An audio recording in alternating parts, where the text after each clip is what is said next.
बच्चों चलते हैं मेंटल मैथ कक्षा 9 के अगले प्रश्न पर। आप देख रहे हैं मेरा YouTube channel maths with Hari sir और मैं हूं हरी सर। आप सभी बच्चों का धन्यवाद।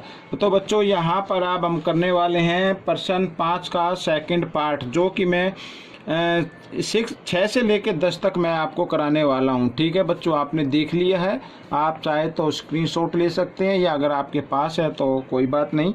आइए करना शुरू करते हैं।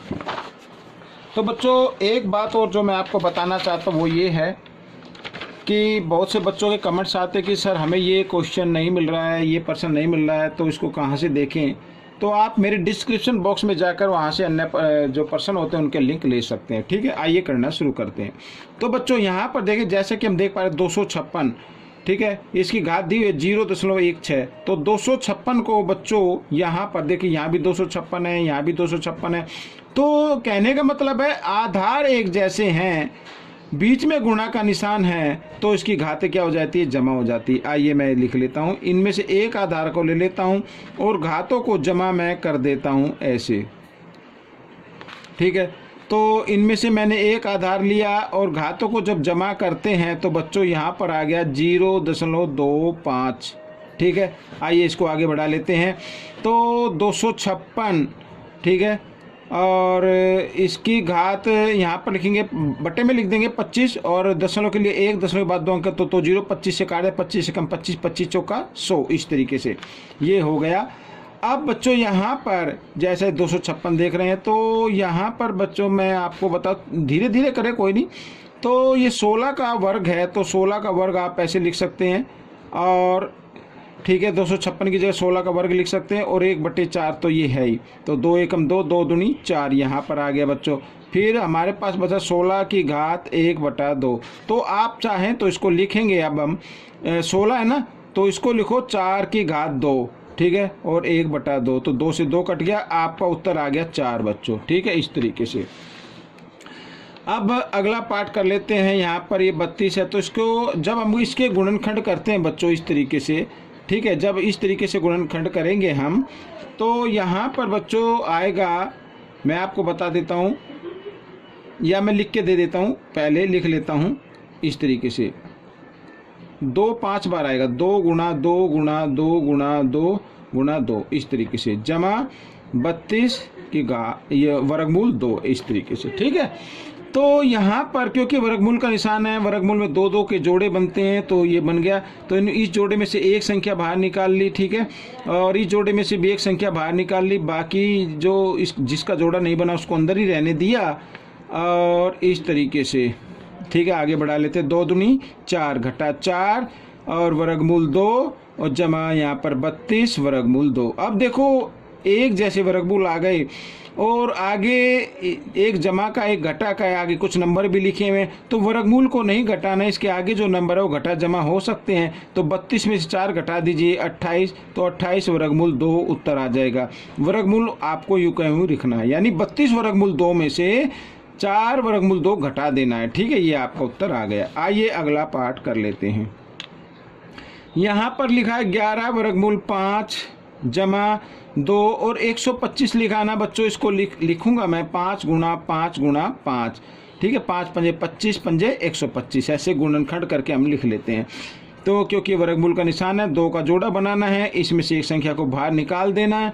तो ये आ गई बच्चों यहाँ पर 11 वर्गमूल 5 जमा 2 और एक जोड़े, एक इस ग्रुप में से एक 5 को बाहर ले लिया है, और इस तरीके से ये मैंने लिख दिया। ठीक है, यहाँ पर अब बच्चों देखो 11 वर्गमूल 5 जमा 5 दूनी 10 वर्गमूल 5। अब ये 10 वर्गमूल 5 इधर है, 11 वर्गमूल 5 है, दोनों जमा के हैं, जमा कर दीजिए। तो आगे वाली संख्या जमा होंगी बच्चों यहाँ पर, तो 10 और 11 21 वर्गमूल 5। ठीक है, ऐसे इसको जमा करना है, वर्गमूल को जमा नहीं करना है। कभी वर्गमूल 5 और वर्गमूल 5 वर्गमूल 10 लिख दो, गलत हो जाएगा। ठीक है, आगे वाले नंबर जमा होते हैं।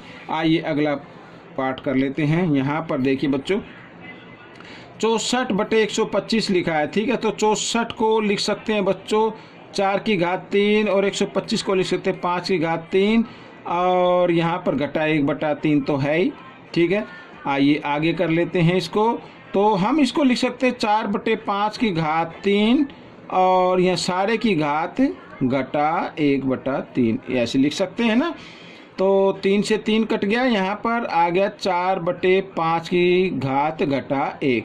अब क्योंकि इसकी घात घटा में है तो इसकी घात जमा में बनाने के लिए हमें क्या करना होगा, इस आधार का उल्टा कर देना, व्युत्क्रम कर देना 5/4। ये आपका उत्तर आ जाएगा। ठीक है, आइए आगे कर लेते हैं बच्चों। यहाँ पर अगला प्रश्न भी मैंने लिख के रखा हुआ है, ये देखिए यहाँ पर इस पार्ट को भी हम कर लेते हैं। देखिए 64 लिखा है ना यहाँ पर, तो इसको लिखूंगा मैं 2 की घात 6। ठीक है, ये लिख दिया मैंने।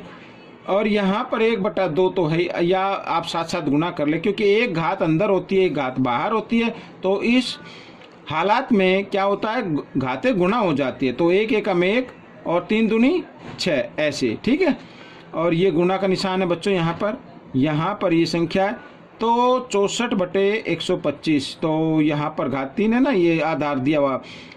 मेरा कहने का मतलब है ये जो घात है इसकी घटा 1/3, यहाँ पर इसका हर 3 है, तो हम उसी तरीके से घात में इसको चेंज करेंगे।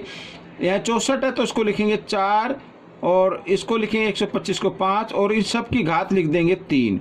4 को 3 बार गुना करेंगे 64, 5 को 3 बार गुना करेंगे 125। ठीक है, अब ये जो घात आई है ये घटा 1/3 और एक घात बाहर है तो ये ठीक है। तो एक अंदर एक बार गुना कर देते तो 2 एकम 2, तो यहाँ पे आ जाए घटा 2/3 इस तरीके से। और यहाँ पर 3 से 3 कट गया, इधर 6 से 6 कट गया, वो तो यहाँ पे 2, ये गुना का निशान। अब देखो बच्चों यहाँ पर, ठीक है, यहाँ पर क्या बचा, 4/5 की घात 2 है।